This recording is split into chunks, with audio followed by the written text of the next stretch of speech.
오늘날 세계 선교제에는 새로운 어떤 영혼 구원의 역사가 이루어지고 있습니다. 이슬람 같은 경우에도 지금까지 선교 역사에 없었던 수만 명이 돌아오는 그런 역사도 일어나고, 심지어는 한 개인을 통해서 100만 명 이상의 영혼들이 돌아오는 그런 역사도 일어나고 있습니다. 그래서 오늘 저녁에 제가 말씀드리고 싶은 것은 지난 10월 1일부터 4일까지 T40라고 해서 선교제에서 일어나고 있는 그러한 영적인 어떤 이 영혼 구원의 역사에 대해서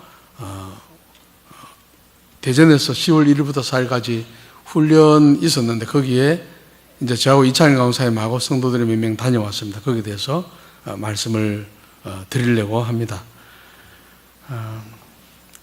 여러분들, 한 사람의 선교사가 들어가서 현지인들하고 그 팀들이 힘을 합해서 10년 만에 한 170만의 영혼을 세례를 주고 구원했다면 여러분들 믿으시겠습니까? 지금은 그보다 더 큰 일이 일어나고 있습니다.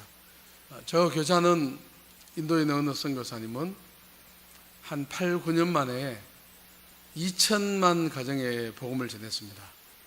그러니까 그 팀을 통해서 복음을 들은 사람이 1억 명에 해당합니다.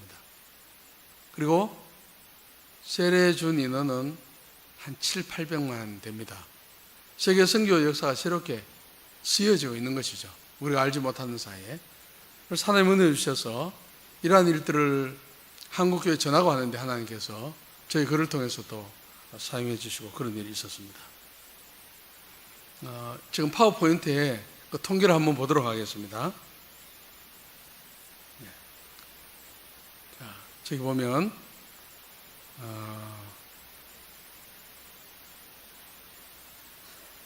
저기 뭐죠? 야, 멋있게 만들었네요. 저는 이제 통계만 줬는데 이 그래프로 그렇게 나왔습니다. 자, 첫 해, 둘째, 첫 해 2년, 3년, 4년, 5년, 6년, 7년, 8년, 9년, 10년 이렇게 되어 있죠. 첫 해는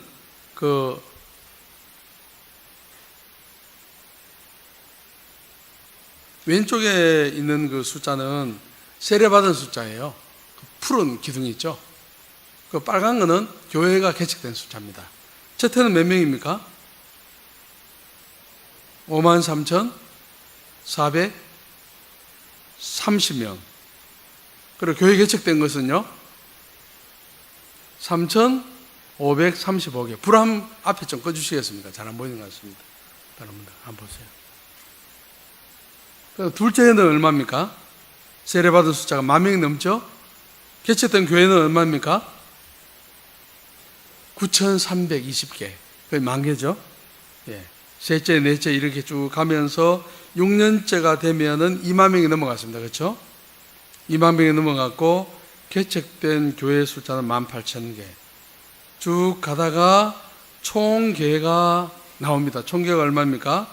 세례받은 숫자가 1,738,143명. 개척된 교회 숫자는요, 158,993개입니다. 이건 사실입니다. 예, 불 켜주시기 바랍니다. 잉카이라는 선교사가 있습니다. 미국 시민권을 가진 중국 계통의 분인데, 자기 아버지가 중국 대륙에서 대만으로 와서 목회자로 헌신해서 28년 동안 자기 아버지가 목회하면서 한 해에 교회 하나를 개척해가지고 28개의 교회를 개척했습니다. 28년 동안에. 그러니까 아버지도 대단한 그러한 분입니다. 그래서 이 부모를 따라서 이제 대만으로 왔다가, 이 잉카의 선교사 나중에는 미국으로 가서 미국에서 신학을 공부하고 이제 선교사로 헌신하게 됩니다. 1994년에 선교사로 헌신해서 홍콩으로 들어갔습니다. 이분은 원래 중국 사람이기 때문에 홍콩말과 대만말, 중국말은 다릅니다. 만다린하고 그리고 홍콩 그 꽝뚱 언어는 완전히 다릅니다. 광동 언어는 다른데 언어를 1년 동안 배우고 이제 교회를 개척하기 시작했습니다. 교회를 개척하는데 매년 60명 내지 한 4, 50명을 전도를 해서 교회를 개척을 했습니다. 홍콩 같은 나라는 교회 개척이 쉽지 않죠. 1년에 하나씩 교회를 개척을 했습니다. 교회를 개척하다가 이분이 이제 2000년까지 홍콩에서 사역을 잘 감당하다가 미국의 안식년을 들어갔다가 나왔습니다. 나와서 홍콩에서 이제 목회를 하기 위해서 교회에 다시 돌아왔는데, 홍콩에 있는 한 교인이 선교사님 보고, 당신이 중국 대륙에 들어가지 않냐, 거기에 들어가면 좋겠다는 그런 이야기를 자꾸 하는 겁니다. 그래서 처음에는 왜 그런 소리를 하느냐 그렇게 하다가 기도하는 가운데 하나님이 자기를 중국 대륙으로 부르셨다고 생각을 하고, 이제 잠시 훈련받으러 어디 갔냐면 싱가포르에 갔습니다. 싱가포르에 미국, 이분이 이제 남침례교 선교부 소속인데, 이제 남침례교 소속 선교사들의 교회 개척자들을 특별히 훈련시키는 훈련학교 한 달짜리 들어갔습니다. 한 달짜리 들어갔는데, 거기서 이제 가르치는 그 교관이 당신이 복음을 전하고자 하는 도시, 그 도시에 있는 모든 사람들에게 복음을 전할 수 있는 선교 전략과 전도 방법을 기도하는 가운데 나름대로 정리해서 오라는 숙제를 줬어요, 부부에게. 그래서 이제 이 인카이 선교사님이 중국에 들어가서 복음을 전해야 할 도시의 인구는 2천만이었습니다. 여러분들, 중국의 한 주는 우리 남한보다 훨씬 더 큰 거 아시죠? 인구도 굉장히 많습니다. 몇 천만 단위입니다. 전체 다 한 15억 되다 보니까요. 그래서 이제 그런 숙제를 받고 난 뒤에, 그 다음에 또 그 교관이 뭐라고 하냐면은, 그 사람들을 전도하기 위한 방법을 100가지 이상을 적어 오세요 라고 했습니다. 참 걱정이 많이 되죠. 100가지 이상의 전도 방법에 2천만에게 전체다에게 복음을 전할 수 있는 전략을 세우라니까. 이제 부부가 간절히 이제 기도하게 되었습니다. 하나님, 우리가 2천만의 사람들에게 복음을 전할 수 있는 그러한 전략을 주십시오 하고 간절히 기도하게 되었습니다. 기도하는 가운데 이분들이 무엇을 생각하게 되냐면은, 이 마태복음 오늘 우리가 읽은 28장에 마지막 나오는 예수님의 지상 명령, 꼭 지켜야 하는 명령, 여기에 대해서 다시 한번 생각을 하게 되었습니다. 생각하면서 바로 이 말씀을 깨닫는 가운데 하나님께서 주신 새로운 어떤 감동이랄까요? 그런 걸 가지고 다시 그 교관에게 가서 우리는 한 가지 방법만 하겠습니다. 주님이 우리에게 알려주신 그 지상 대명령, 이 한 가지 방법만으로 하겠습니다 하면서 그 말씀을 묵상을 하면서 자기들이 다시 한번 깨닫게 된 것을 가지고 엄청난 구원의 역사가 일어났습니다. 자, 오늘 이제 그분이 깨닫는 가운데 6가지 그 포인트를 알게 되었습니다. 자, 여기 보면은 너희는 가서 했습니다. 가서. 예수님의 지상명령 아주 짧게 가라는 명령으로 시작되죠. 영어로 go라고 그렇게 할 수 있습니다. 우리가 지금까지 복음을 전해온 방식은 대부분 가는 것이 아니고 오는 것이었습니다. 오십시오. 우리 교회 와보십시오. 이렇게 하면서 사람들을 초청을 하지 않습니까? 우리가 몸에 밴 깊은 그러한 전도 방법은 그런 오라는 것인데, 예수님은 오라가 아니라 가라였습니다.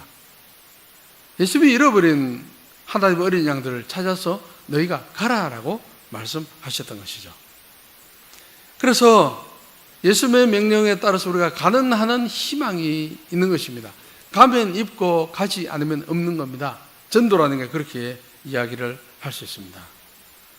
여러분들, 제가 이제 이 말씀을 생각하는 가운데 한 가지 발견한 것은, 우리가 예수 믿으면 오래 믿을수록 문제가 생기는데, 그건 뭐냐면은 우리의 교제 영역이 예수 믿는 사람들끼리 되다 보니까, 특별히 목사나 장로나 교회 중직자일수록 불신자들 친구가 다 끊어지는 거예요.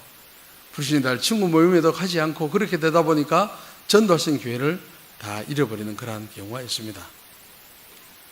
여러분들은 지금 이제 여기 이제 젊은 청년들도 있지만 나이 드신 분들도 있고, 예수 오래 믿은 분도 있고, 믿은 지 1년도 안 되는 그런 분들이 함께 있는데요.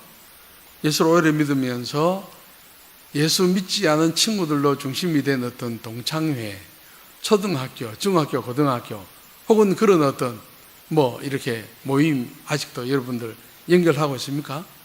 저 같은 경우에는 밴드라든지 카톡방에 그걸 연결해 놨습니다. 연결해 놓고 그 불신 친구들 자녀들 가운데 누가 결혼한다 하면은 부조를 보내고 그렇게 합니다. 얼굴도 못 봤지만 통장 번호를 알려달라 해서 보내주고 그렇게 합니다. 그렇게 한 이유가 있습니다. 한 번 그들을 만났을 때 복음을 전하기 위해서 벼르고 있는 겁니다. 여러분들 그런 관계를 끊으면 안 됩니다. 예수 믿는 사람들끼리만 모이면 전할 복음이 없어지죠. 그러니까 가라가 안 되죠. 우리가 갈 수 있도록 불신자들 친구들의 그 연결끈을 끊으면 안 됩니다. 자, 그 다음에 두 번째 발견한 건 뭐냐면은 가서 그 다음에 모든이라는 단, 모든 민족. 자, 이제 사람으로 한 모든 사람이 선교의 대상이라는 겁니다. 모든 사람이 복음을 믿어야 하고 모두가 예수님을 믿고 영적으로 거듭나고 하나님의 자녀가 되어야 한다는 것이죠. 그래서 우리는 무슨 의미인지 모르지만은 우리는 복음을 전할 대상을 모든 사람이 아니고 일부로 제한합니다. 우리가 전도한다고 나가서 전도지를 가지고 갈 때도 저 사람은 안 받을 거야, 안 믿을 거야 라고 우리가 판단해서 안 주기도 하고, 어떤 사람한테는 저 사람은 만만해서 어린애들 같은 경우에 쟤들은 틀림없이 될 거야 하고 주기도 하고 그렇게 합니다. 우리의 마음에 판단하고 사람을 가리는 것이죠. 그것은 틀린 겁니다. 우리는 모든 사람에게 복음을 전해야 합니다. 자, 예수님의 씨 뿌린 비유를 보면 이상한 점이 있습니다. 그 네 가지 밭의 종류가 나오지 않습니까? 이제 길가, 돌 많은 밭, 가시가 무성한 밭, 좋은 밭인데 씨앗을 뿌리는 그 농부가 그 땅을 알았을까요? 몰랐을까요? 알았죠. 사람들이 많이 다녔던 그 빛이 나는 그러한 밭, 밟혀서 그런 땅에 곡식을 뿌리면 안 된다는 알았을 거예요. 그런데 예수님의 비유에 보면은 농부는 그 땅을 가리지 않고 무조건 다 뿌리는 겁니다. 돌 위에도 뿌리고 길가에도 뿌리고 자갈밭에도 뿌리고 다 하는 겁니다. 좋은 땅에도 뿌리고. 그래서 그 씨앗 가운데 좋은 밭에 떨어진 것에 30배, 60배, 100배 열매가 맺힌 겁니다. 우리의 의무는 땅이 좋으냐 안 좋으냐 구별하는 것이 아니고 땅의 종류에 상관없이 막 뿌리는 겁니다. 누가복음 10장에 보면은 우리 주님이 70명을 보내는 사건이 나오죠. 70명을 보내면서 어느 집에 들어가는지 평안을 빌라라고 하시면서 평안을 받을 사람이 거기 있으면 그의 평안이, 너희의 평안이 그에게 머물 것이고 그렇지 않으면 그 평안이 너에게로 돌아올 것이다 하면서 그 평화의 사람이라는 말씀을 합니다. 그게 이제 그 평안의 사람, 평화의 사람. 그거는 이제 어떤 사람이냐면은 우리가 어떤 마을에 복음을 전하러 들어가거나 하면 우리를 환영하고 자기 집에 우리를 또 오라 하고 복음을 듣는 그 사람을 평안의 사람이라고 할 수가 있습니다. 자, 여기에 예수님의 그 씨 뿌린 비유 중에 네 번째 좋은 땅은 바로 평안의 사람을 이야기를 할 수가 있습니다. 모든 사람에게 우리가 복음을 전하려고 하면 그 사람이 어떤 마음의 밭을 가지고 있는 관계없이 우리가 복음이 모든 사람에게 필요하다는 절대적인 그 가치를 우리는 깨달아야 합니다.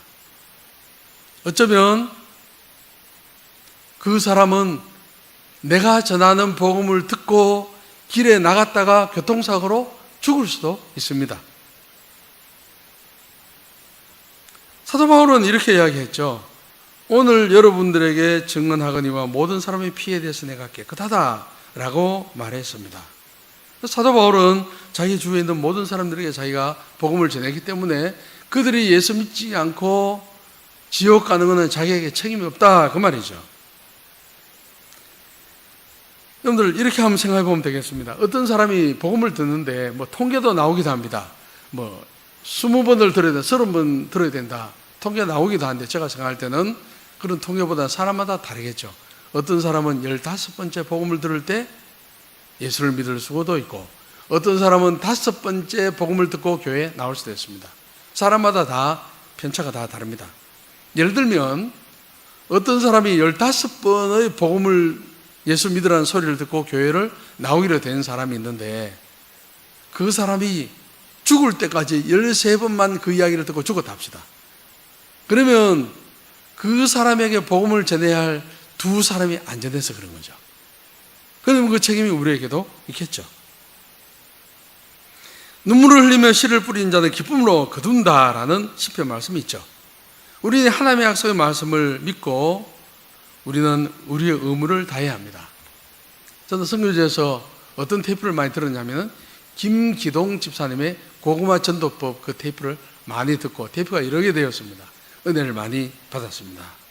그분은 원래 이제 육군 사관학교 출신으로서 교회 집사님일 때 이제 그 테이프를 이제 교회 다니면서 간증을 했는데, 이제 그분이 복음을 전하는 것은 뭐 특별히 훈련 받을 것도 필요 없고, 그분에게 한 30분만 강의 들으면 받을 수 있을 정도로, 할 수 있을 정도로. 이제 고구마 전도법이라 하는 것은 이제 마음으로 상상하는 겁니다. 젓가락 있지 않습니까? 이제 우리 젓가락 2개 있죠? 젓가락 2개를 딱 가지고 다니면서 사람을 고구마로 생각하고 쿡쿡 찔러보는 겁니다. 솥에 고구마를 삶을 때 고구마 익었나 안 익었나를 이제 그 고구마 삶는 사람들이 솥뚜껑을 열어보아 쿡쿡 찔러보듯이 이제 젓가락을 딱 가지고 이제 젓가락 가지고 찔러보는 겁니다. 교회 다니세요? 라고 이제 묻는 겁니다. 교회 다니세요? 물으면 그 사람이 만약에 다니지 않는다면은 뭐라고 이야기했냐면은 그래도 예수를 믿어야 합니다. 그리고 난 뒤에 이분이 뭐라 하냐면은 예수 믿으니까 너무 좋습니다라고 감동 있게 그렇게 이야기합니다. 그래서 마지막에 헤어지면서 이분이 한마디 합니다. 기도하고 있습니다. 기도하겠습니다. 세탁소 옆을 지나갑니다. 옷을 맡기면서 아저씨 교회 다니세요? 예수 믿으세요? 안 다닙니다. 그러면은 이분이 뭐냐면 그래도 믿어야 합니다. 그래도 교회를 다녀야 합니다. 예수 믿으니까 너무 좋습니다. 그리고 난 뒤에 마지막으로 아저씨 기도하겠습니다. 이튿날 지나가면서 아저씨 인사하면서 아저씨 기도하고 있습니다 하고 지나가는 거예요. 날마다 그러니까 아저씨가 너무 괴로워서 교회를 나와서 예수 믿는 그런 여자가 생겼다는 그런 이야기를. 그래서 하여튼 우리는 상대방의 반응에 관계없이 계속 찌르는 겁니다. 이게 바로 고구마 전도법입니다. 모든 사람에게. 자, 그 다음에 나오는 그 단어가 있죠. 가서 모든 민족을, 그 다음에 제자로 삼아라. 이렇게 제자라는 것은 교회 등록된 사람이 아니고 일반 교회 멤버로 만드는 것이 아니고 제자라고 이야기를 합니다. 한 사람을 전도해서 교회 멤버로 만들고 교회 등록자로만 만들면 예수님의 그 명령에 온전히 다 순종한 것이라고 할 수가 없습니다. 그래서 그들을 훈련해서 예수님의 제자로 만들어야 이 명령에 순종하는 것입니다. 제자는 어떤 사람입니까? 제자는 스승으로부터 배우는 사람입니다. 스승의 발자국을 따라서 걸어가는 사람입니다. 제자는 누군가가 스승으로부터 스승의 분량까지 자라기 위해서 끊임없이 배우는 사람, 훈련받는 사람입니다. 그것이 바로 예수님이 말씀하신 제자를 삼아라는 참 의미입니다. 예수를 막 믿었든지 아니면은 신앙의 연조가 깊든지 간에 상관없이 우리는 다른 사람을 영향을 줘서 세워서 훈련시켜서 그 사람을 더 믿음으로 강하게 만들어야 우리가 제자를 세우는 사람이라고 할 수가 있습니다. 자, 우리가 흔히들 말하기를 교회에 데려와서 등록하면 그 사람을 전도한 것일까요? 아니죠. 4인을 가지고 짧은 시간에 마음의 문을 열고 진짜로 복음을 받는 사람이 있는가 하면 말로 그렇게 예수 믿는다 하지만 확실히 안 믿는 사람도 너무나 많아요. 그래서 확실히 복음을 전하려고 하면 그 사람을 매주 교회로 오게 해가지고 목사님의 설교를 듣게 해야 됩니다. 듣고 하다가 한 1년이 지나고 2년이 지나고 마음의 감동이 되어서 그때 마음이 열려서 예수를 믿는 사람도 허다합니다. 그래서 우리가 이 전도를 완전히 마무리하려고 하면 내가 교회로 데리고 와서 그 사람을 계속해서 교회에서 말씀을 듣고 순모임에 들어가서 함께 거기에서 나누면서 교제를 하는 가운데 믿음이 자라고 그렇게 하면서 어느 시점에 진짜 예수님을 인격적으로 만나도록 해야 하는 그것이 바로 전도를 완성하는 겁니다. 그들이 예수를 믿고 성령으로 거듭날 때 전도가 완성이 되는 것이죠. 그래서 그 사람이 전도되었을 뿐 아니라 계속해서 작은 예배에 참석하고 그 다음에는 다른 사람을 전도해 와서 또 다른 사람을 세우고 하는 그 정도까지 되어야 제자가 되는 겁니다. 예. 그게 바로 제자를 삼으라. 자, 그 다음에는 뭐냐면은, 자, 제자로 삼으면, 그 다음에 뭐냐면, 아버지, 아들, 성령의 이름으로 세례를 베풀고 라는 말씀이 나옵니다. 자, 우리가 아는 것처럼 세례라는 것은 많은 사람들의 옆에 내가 하나님의 백성이 되었다는 것을 공포하는 것입니다. 그러니까 여기서 세례를 이야기를 할 때 간증과도 통할 수가 있는 것입니다. 자, 오늘날 세계 선교제는 복음 전하는 것이 금지되어 있는 나라가 많이 있습니다. 중국도 그렇고 인도도 그렇고 베트남도 그렇고 그런 나라가 많이 있습니다. 이슬람과는 말할 것도 없습니다. 자, 그런데 전 세계 어디를 가더라도 복음을 전하지 않고 자기 이야기 간증하는 것을 막는 나라는 법적으로 없습니다. 자, 그래서 이 세례를 받을 때 모든 회중 앞에서 간증하고 하는 게 원래는 일반적인 현상이 되어야 합니다. 저 선교지 있을 때는 그렇게 했습니다. 함부로 세례 주지 않고 모든 사람 앞에 다 간증하게 하는 그러한 일들. 우리 한국에는 그런 것이 별로 없죠. 사람들이 많다 보니까 그렇게 되는지도 몰라도 이제 예배 순서가 이렇게 시간별로 막 짜여져 있기 때문에 함부로 이렇게 간증자를 세워서 5분, 10분 듣는다니 그렇게 하지 못한 그런 안타까움이 있습니다. 이제 다른 나라에 가서도 세례 주는 그러한 장면에는 보통 세례 언제 좀 저녁에 줍니다. 낮 예배는 바쁘기 때문에 저녁에 세례 주는데 세례자가 10명이면 10명이 다 간증합니다. 간증하고 아주 감격하게 그 사람들 꼬송이 선물로 해서 그렇게 하면서 아주 감동스러운 그런 장면을 연출하고 그렇게 합니다. 우리나라는 정예배가 없어졌죠. 다른 나라 가면 정예배 아직 있습니다. 저는 참 아쉬워요. 정예배가 회복될 수 있다면 얼마나 좋을까 그런 생각을 하게 됩니다. 하여튼 내가 어떻게 해서 예수를 믿었고 예수 믿기 전에 어떤 생활을 했고 예수 믿고 나서 어떻게 변했다는 것을 많은 사람 앞에 간증함으로써 사람들이 은혜를 받고 또 다른 사람이 예수를 믿는 것이죠. 그게 바로 세례받는 것과도 연결시킬 수가 있습니다. 자, 그 다음에 나오는 말씀이 겁니다. 내가 너에게 분부한 모든 것을 가르쳐 지키게 하라라는 말씀이죠. 사람들을 교회 멤버로 등록시키는 데서 멈추는 것이 아니라는 것이죠. 훈련하여 제자로 삼고 그들로 하여금 또 다른 제자를 삼을 수 있도록 디모데후서 2장 2절에 보면은 사도 바울이 내가 많은 증인 앞에서 내게 들은 말을 충성된 사람들에게 부탁하라. 그들이 또 다른 사람을 가르칠 수 있으리라. 바울이 디모데에게 가르치고 디모데가 충성된 사람에게 가르치고 충성된 사람이 또 다른 사람에게 가르치는 사대가 나옵니다. 그래서 목회학에서는 이것이 6대가 내려갈 때 비로소 정착이 된다고 그렇게 이야기를 합니다. 성경에 가면 10대, 20대까지 막 내려갑니다. 여러분들, 제가 이제 외국에서 선교사로 나가서 알게 된 것은 뭐냐면은 제가 신학을 다닐 때 신학을 너무 어렵게 공부했다는 것을 비로소 알게 되었습니다. 우리 장로교에 속한 사람이 하는 신학을 개혁주의 신학이라 하는데 개혁주의 신학이 신학 중에는 가장 날카로운 신학이라는 것을 알게 되었습니다.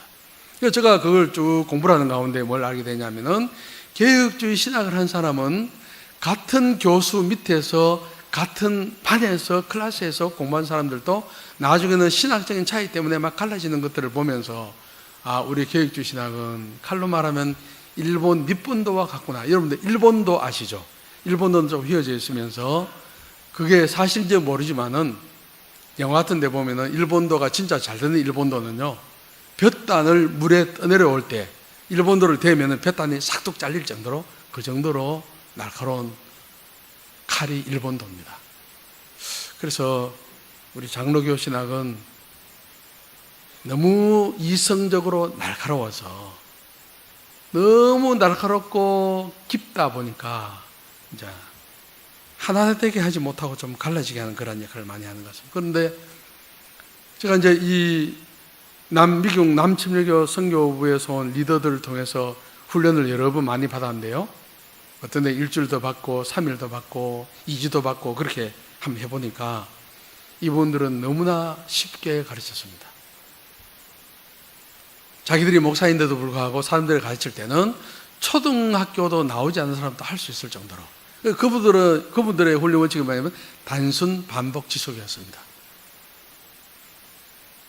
제가 이제 태국 치앙마이에 우리 고신 선교사들 가운데 시니어 선교사들 15년, 20년, 30년 선교한 분들을 한 20명을 데리고 미국 남침역의 선교 지도자들을 데리고 그분들이 훈련시키는 것을 주관하기 위해서 선교사들과 함께 제가 훈련원장 할 때 간 적이 있습니다. 갔는데 놀란 것은 뭐냐면 너무나 쉽게 가르치고 그대로 끝나는 것이 아니고 가르친 것들을 둘이서 연습하라는 겁니다. 그리고 더 놀라운 것은 말도 안 통하는데 밖에 나가서 그대로 하라는 거예요. 그날 배운 것을 그날 실습을 시키더라고요. 현지인들에게 나가서. 제가 깜짝 놀랐습니다. 그래서 이 T40를 통해서 170만을 이렇게 구원한 것은 어떻게 했냐면 한번 들어보십시오. 인카이 선교사님이 농촌교회에 가서 20명 사람들 정도의 농부들을 데리고 훈련을 시켰어요. 아주 간단하게.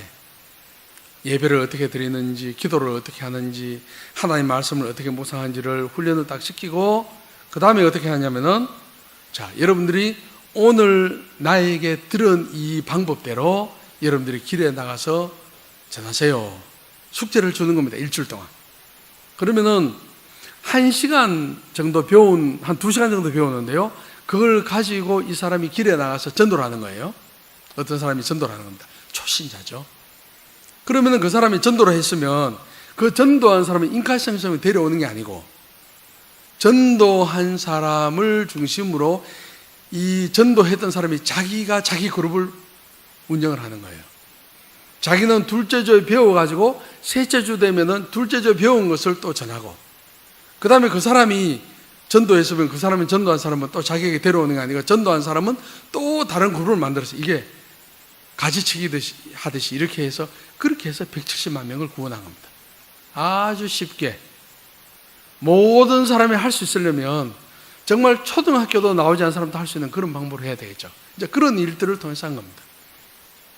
사실 다음 주 화요일 날 우리 교회에서 10명이 전주 창대교회라는 곳에 이제 본거로 새벽에 출발해서 가는데, 인도에서 그런 방법을 통해서 수많은 영혼들을 구원한 선교사님이 나와가지고 자기들이 마을에 들어갔을 때 불신자들에게 어떻게 복음을 전하고 복음을 받아들여서 어떻게 예배를 인도하고 예배 인도하면서 그들이 어떻게 교회를 형성하고 그들이 또 다른 사람들에게 전도해서 어떻게 교회를 만들고 하는 그런 데 대해서 하루 종일 어떻게 하는지 우리에게 보여주기로 했습니다. 그래서 이 T40는 Train for Trainers라고 훈련자들을 훈련시키는 것이라고 그렇게 이야기를 합니다. 내가 전도하면 전도한 그 사람이 훈련받으면 그 사람이 또 다른 사람을 훈련시켜서 자기그룹을 하고 이런 식으로 가지치기를 하는 그런 것인데요. 이제 한국교회에 본격적으로 한국교회도 그것을 적용하기 위해서 모임이 시작이 되었고 전국 조직을 시작하고 그 첫 전체 대중 모임이 이제 다음 주 화요일 11월 13일 날 있는 겁니다. 자, 그 다음에 마지막에 순종입니다. 마지막에 볼지어다 세상과 나라니 내가 너희와 함께 있을 거니까 너희들은 순종하라는 것이죠. 아주 중요한 명령입니다. 순종 없으면 열매도 없습니다. 지상명령을 자신의 사명으로 삼고 거기서 순종할 때 주님께서 열매를 맺도록 하신다는 것입니다. 그래서 예수님이 제자들을 훈련시키셨습니다.